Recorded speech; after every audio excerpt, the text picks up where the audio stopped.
The first do-a-day practice for the Fordham University football squad is in the books, and they prepare for their first scrimmage of camp tomorrow, so it's time to start the position-by-position breakdown of the 2014 Rams, starting with the quarterbacks.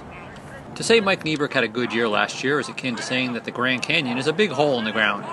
Niebrick not only demolished school passing records, he also ranked among the NCAA FCS leaders in most passing categories.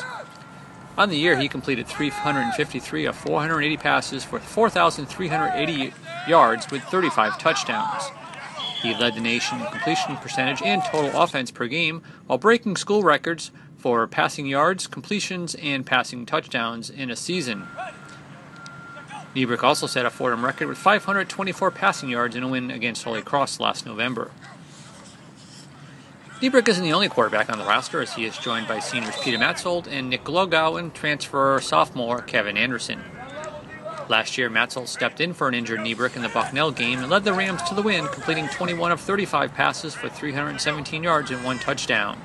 The following week, Matzold completed 22 of 39 passes for 305 yards and 2 scores at Lafayette. Glogow, who appeared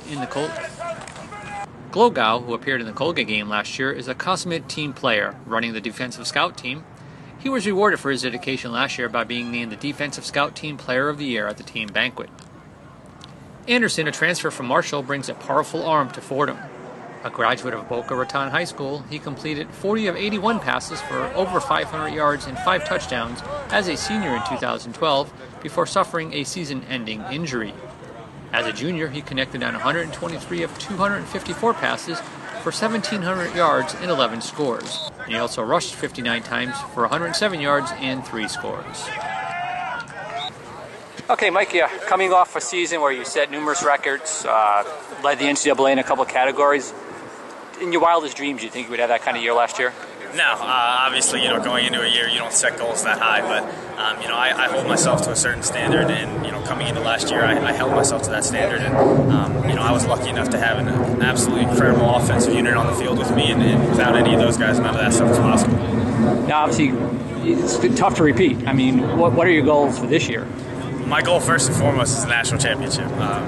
Coach has a saying, with team success comes individual recognition, and I think that was, fully evident last year, with the postseason awards and the statistical records. So, I think if we make it to Frisco, Texas in January, the stats will be right where they need to be. Now, obviously, you had such a great season last year, which turned into a lot of preseason awards this year. How do you keep that all in perspective? You don't really think about it. That's the biggest thing that people don't think about is it is preseason awards. They mean absolutely nothing. They're cool to have, but they really just don't mean anything.